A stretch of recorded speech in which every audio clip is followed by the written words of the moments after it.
Hey everybody, it's Yo Taylor back here at the Style Table on My Style Mondays. I'm here with the lovely founder and CEO Gail Meriel of CEO of Success ReDefined.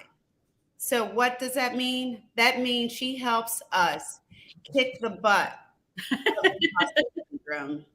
That's what that means. She helps us regain our confidence so we can be successful in business and life. She is an international best-selling author, speaker, and like superhero again, standing up, defending us against imposter syndrome. And we've all dealt with that. And she's such an inspiration. She inspired me. I was there with her while she did her presentation about imposter syndrome. I was like, oh my God, she is so speaking to me. It was so awesome. And she is also, we're both co-authors in the book, Inspiring Professional Women Who Boss Up. Yay! So, Gail, welcome to the show. The first thing I want to know is why did you choose fighting imposter syndrome? Let's hear a little bit about your personal story. Yeah, I have so many personal stories, but I've gone through so many challenges, that I realized that was what it was. I had so many feelings of self-doubt. I was comparing myself to others. I felt like I was chasing professional titles all the time. And I felt like I was trying to fit in somewhere where I shouldn't have belonged. And I ended up not feeling like myself.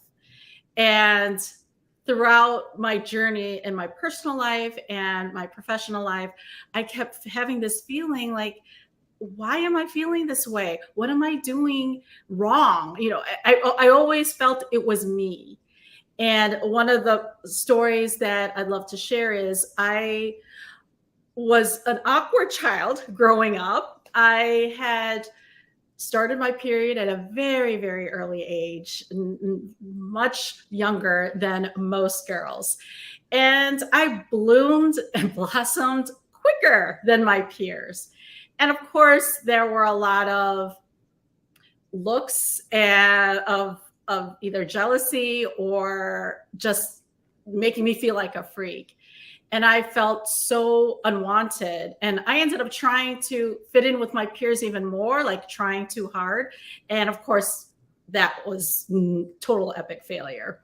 So what I did was just got through life along, making passions out of reading and making a passion out of writing. And throughout that whole time, as I grew up, even though I felt that feeling, I just brushed it off and said, okay, it's me. It's always me. So I had to kind of always really try to get around it. When I went into the professional world, there was a lot of politics. There was a lot of competition among peers of getting promoted, getting a title, or getting better projects than anybody else. And then also being credentialed.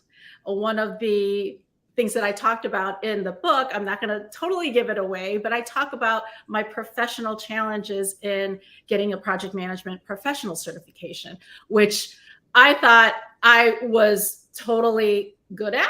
But then when I went through the process of taking the exam a few times and failing a few times, even knowing that there were people that passed on their first try, I was totally devastated. Yeah. And I felt that I wasn't enough to be in company with these high level, high credentialed professionals. And it was a total challenge for me to get over. But going back to my personal view, when we talk about fashion, it was something that I wasn't comfortable with even growing up, because as I mentioned, I had bloomed at a very different age. And a lot of the clothes that I was supposed to wear for my age were very, very small. Mm-hmm. And it was tough for me to find. And I got that imposter syndrome because of the fact that it was, I couldn't see myself as very fashionable. I couldn't see myself as pretty or cute. And even though as I grew up, when I tried to find all the fashionable clothes, trendy clothes, I tried it on in the dressing room, I ended up tossing it away back to the racks because I didn't feel it looked good on me. And it wasn't until recently, and especially working with you, that I figured out the secret sauce to me being able to be comfortable in the clothes that I fit in and that I look great in. And I think a lot of that is mindset. And imposter syndrome is a negative mindset. And going through that, it helped me shift my mindset of my perception of myself, what creative ways that I could do to be able to shift that and be more confident in myself.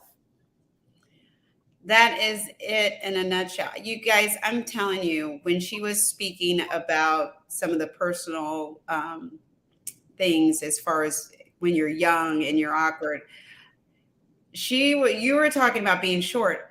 I was this big gangly thing with big feet. I was uncoordinated. I was not cute. Mm-hmm. And if it weren't for style, that was how I gained some confidence, is I learned how to put clothes together. Yes. And I learned how to harness my self-esteem, which was always being constantly battled because I was a late bloomer, but man, when it happened, and next thing I look down and, it's like, oh my God, where'd those come from? They're in the way. I'm the kickball champion. Exactly. So I was a tomboy, and then next thing you know, but I did find my voice through style. And that's what really inspired me to do what I do and work with women, because I definitely know what it's like. And it takes sometimes a long time. I mean, I'm really just now feeling really beautiful right now. Like, I'm really feeling confident in myself. And it was over 50. Yeah. And but you're trying to help people stop the bleeding now. Why wait till you're 50 to figure it out? Exactly. And knowing what your goals are and knowing your why for those goals are very important, because, we have a path that we were raised in, right? From our parents to our teachers, to our mentors and our professional managers or leadership. They say, got to be independent. You have to not ask for help, not ask for not be able to be weak, because that is a sign of weakness, right? And we have that path of goals, like you go from point A to point B and celebrate, and then do the next point A to point B, celebrate. But as we all know, life does not work that way. It's a beeline. And when we get to those hills and valleys and understand ourselves better, we can overcome those challenges with a better mindset.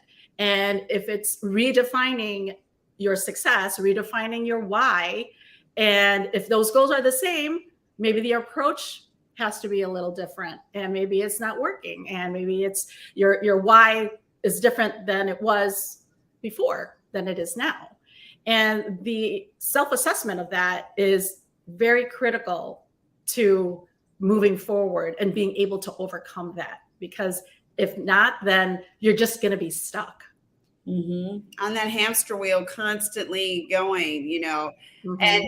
and sometimes you have to really take a long, hard work and I'm just guessing. You're the expert. Mm-hmm. But imposter syndrome is like, sometimes we keep telling ourselves we're okay, or we're good. Oh, I like the way I look. I'm good. People just have to accept me as I am. And even though you don't really accept you as you are, you want to look different or feel different, or you don't want to necessarily be chasing all these goals. Sometimes you just want to be happy Yeah. what you have sometimes. Yes. Yes. Absolutely. Absolutely. And it's a very challenging feeling to get into that space, right? Because your mind is always turning, and you get to a point of burnout, and it's like, okay, what am I doing this for? Why am I doing this? Why am I burning the midnight oil? Why am I trying to be a people pleaser all the time? Oh, yeah. It's one of those feelings where you sometimes you just have to take a step back and say, okay, what is in it for me? You're always, especially people who are people pleasers, they always want external validation. Mm-hmm. Validation from other people. Am I pretty? Am I smart? Am I, and when they don't get that, that's when it hits, because it's like, okay, nobody's telling me that. Maybe I need to tell myself that, because if you hear it from other people and you don't hear it from yourself, it's not going to work to your favor by listening to other people. Yes, yeah. I mean, Gail, you're so right. So many times we are listening to other people, and sometimes that other person is just the little itty bitty shitty committee in your head. Exactly. And that group of hens, man, they can wear you out. And by the time you get through beating yourself up from those chicks Mm-hmm. in your head, by the time someone does criticize you or say something, even it might even be the slightest thing, it might not be something that's totally negative. Right. Might be something that's just constructive criticism. Right. And you can feel like you'll hold on to that, and you'll take it home. You'll take that home with you and beat yourself up from it. Mm-hmm. Exactly. And I it was part of my speech in Vegas. I did mention that sometimes people will actually cause you to have imposter syndrome. Yes. And you take that very seriously. As when I was told that I wouldn't grow taller after a couple of years because of the onset of my first menstrual period, the way that the doctor had given me the news may have been a little bit too harsh, at least for me, right? Yeah. And sometimes people are okay with straightforward, cut to the chase, give me it straight, no sugarcoating. But for a 9-year-old, Right. you're still in that formative stages where you're conscious about yourself, and you're still looking for peer validation. And then a person of authority comes and tells you that you're not enough, that your cause of lack of height will be more because of what happened to you, even though it's not your fault. And so the blame is placed on you, even if it's not your fault. And unfortunately, that's what causes the feelings of imposter syndrome. Yeah, there are things like you were talking about. There were things that you wanted to wear and you felt like you couldn't wear, like the other girl, back in the day, wearing a size 8 shoe. You can't wear the cute shoes. You're wearing, grown women's, shoes, and your feet, and your feet are so big, and people, boys are cruel, man. You skied today to school, stuff like that. It really, you just absorb it. And so you're really self-conscious about everything, and it builds up. Yes. That's why it's important that we talk to our children and our grandchildren and lift up women and start young. Exactly. And I know when I was growing up, and even now, I just turned 50. I have been in menopause for a few years now. And I really am different, right? I'm not the same weight as I was 20, even 25 years ago. Right. And I always obsessed growing up, and even as an adult, with sizes and the numbers and the standard, right? 4'11", it should be this many pounds, you should wear this size, this number, otherwise you're considered out of range. Yeah. And I've always gone by that, and I get anxiety when I couldn't, and going and just looking at the trends and being able to try to fit in with the trends, but it doesn't look good on me even as an adult. It just sometimes pushes me down as in my self-confidence, and it shows, right? Like sometimes it shows the way that I carried myself until I ended up learning how to dress myself according to my type, my body type, and my style, and the way that I feel more confident in. Like it could be a great style on somebody, but it doesn't look good on me. It's okay. I don't have to fit in. And I think that mindset of not caring if I fit in or not, that's what helped me free myself from all that anxiety. Yeah, not caring, and I don't get me wrong, sometimes people say, well, we can wear whatever we want. No.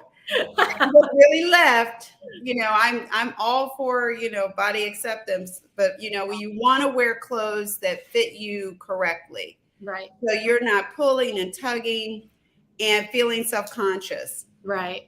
So, those are the things that you and I talked about. Mm-hmm. And I mean, for me, there are things that I want to wear. I look and, oh, that's so, but there are things on me that are just like, you can put that dress on me and it'll go from looking not chic to looking like working on a corner somewhere. And, it doesn't have the same je ne sais quoi. Yes. So, you have to let it go, but it's a lot about body acceptance. This is where I am in life. And yeah, I mean, women, we can lose a lot of weight and get there and, and you might end up, I always say end up all ticked off and hungry, but you'll look good. I mean, you'll look like what you think that you should look like. Right.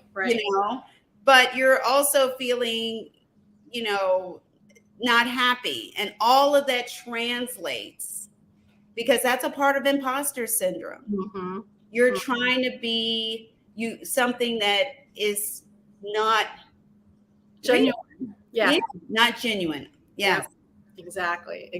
And I have made a commitment to myself to help other women free themselves from that, because I know I'm not the only one who feels this way, whatever age, right? As a preteen, as a college kid, as somebody who has their first job out of college, or even a VP that has been in their field for many years. I know that there are a lot of women out there that do experience this, but they experience it silently and they just don't know how to get over it. And putting a label to it, because sometimes we don't know it unless we put a label to it and we say, okay, this is imposter syndrome. As soon as we recognize it, then we can do something about it, right? Whereas if you don't recognize it, it's going to be staying there and staying there and staying there, and you're not going to be able to get out of that vicious cycle. And you guys, as you know, I always say I'm a big cheerleader for coaches and counselors, therapists, all of that. I love all of that, because once you get underneath and you deal with the underneath, as a wardrobe stylist, it makes my job so much easier to decorate the outside when you have dealt with what's on the inside. Because what's holding you back on the inside, it keeps you from being creative and open, trying different things, and acceptance of where you are now. Because listen, women, wherever you are right now, wherever you are, whatever size, you can look good right now. But you have to know that you're okay right now. Yeah, absolutely.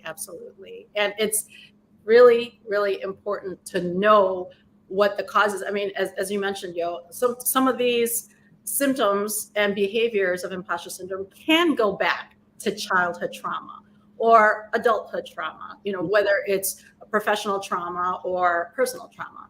And sometimes it really does help to dig deep. So, and you free yourself from that, especially free yourself from what you can't control, and then be able to focus on what you can control. So you'll feel more control if you can do something about it. I mean, obviously, I can't control my height. I can't control my hormones, but I can control how I feel about myself and how I want to perceive myself to the world, right? And that's the key, is bringing out that inner peace to yourself and knowing what to be able to really understand about yourself and get that out of your head. Exactly, because that cloak of happiness, you have to put the cloak of happiness on. It's like your undergarments. Yeah. Think of it as your body shaper. Just to put the cloak of happiness on, then when you put your clothes on, all of that translates. It translates when you're walking into conferences where you don't know anybody and you need to feel good and look good. You know, it's all together. It's all mixed in the sauce. Right. In order for it to do well, because like you said, it's your business and your life. You know, and if your life isn't together, your business isn't going to be together. You know, or if your business is together, if you're vice versa. Right. Yeah. If one isn't together, the other one's not going to be quite right. You know what I'm saying? Okay. It's all interaction. It's all interacting. It's all in the sauce, right? Exactly. Yeah. Because I just love this. We're going to talk a little bit about your own personal style, like your color, the colors that you like and the things that you choose, and what have you, as a person who, like you said, you're learning your body and you're learning your size and you're learning your understanding and acceptance and self-love. What changes have you made in terms of your style, and what are some of your favorite colors and your go-to choices?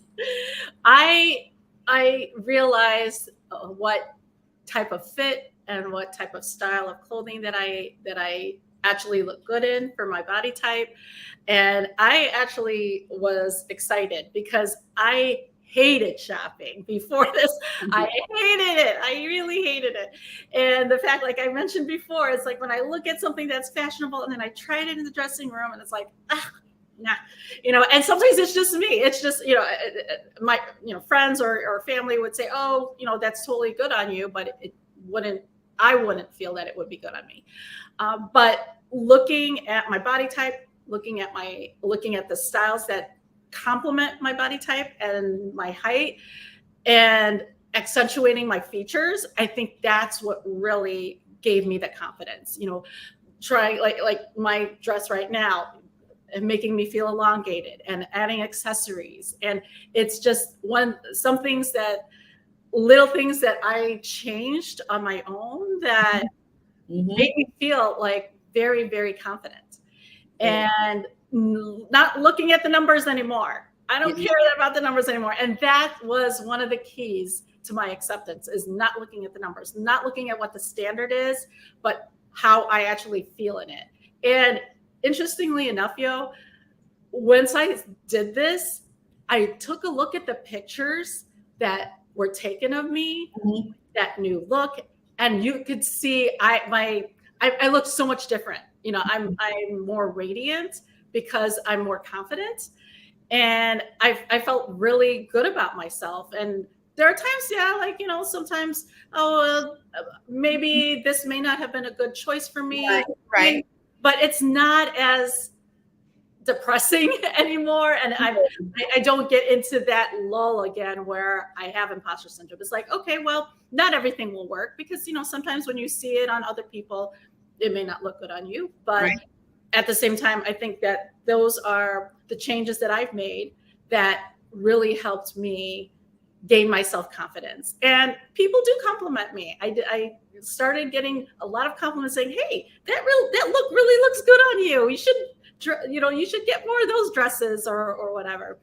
And my colors especially that I chose for my business, royal blue, purplish blue, like the blue shade of color, and tinge of green here and there. It signifies to me that it's like sky, more not powerful, but more relaxed and peaceful. Mhm. And that's one of the reasons why I chose my color, because it signifies peace. I know white is a color that signifies peace, but blue is, for me, once I say blue, I want to convey that inner peace is more important. And when I speak to my clients and when I work with them and when I build up my brand, people see that blue, they feel more relaxed Exactly. and say, okay, I could do this. I could do this. It's not too flashy, but at the same time, it's more of, let's kind of calm the waters. And it's who you are. Yeah. It's to who you are. And everybody, it's not going to work on everybody, but it works on you. And when you feel good, you look good, you'll translate the information. Like it's the 1-2 punch, man. Yeah, It's the 1-2 absolutely. punch. When I think of blue, I think of the sky. Some of that maybe because I was a flight attendant. We always wore blue uniforms and we were always in the sky. And then green means to me life. Mm-hmm. Life. Absolutely. Yeah, no, good point. Good point. So yeah, so that's I think it's all positive. You are radiant. I I will say that it was a fun conference. A fun conference, and to see you up there, you look like you never had that problem. Oh, thank you. It's always important for you for women to look like, especially coaches, you want to look like the other side of the pain. Mm-hmm. People are looking to you to be that light. This is what I want to be. This is how I want to look when I get to that other side, because you can feel all of that positive energy radiating right there. Mm-hmm. It was all radiating on the stage. You look so good, and it was just so awesome. You definitely inspired me. Oh, great. Great. I did my job. So I said, I definitely have to have you here at the Style Table Talk, speaking of My Style Mondays, because as we start to enter the fall and we've most of us, if you haven't, it's almost the end of July. If you haven't accepted your body now, you just you gotta deal with it and just take it out on the beach and enjoy yourself. Right.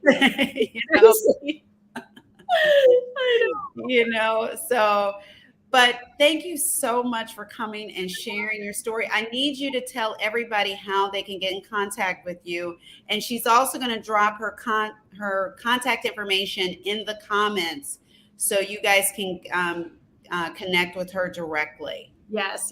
So I can be reached on socials, LinkedIn and Facebook. You can also contact me through my website, www.gailmeriel.com.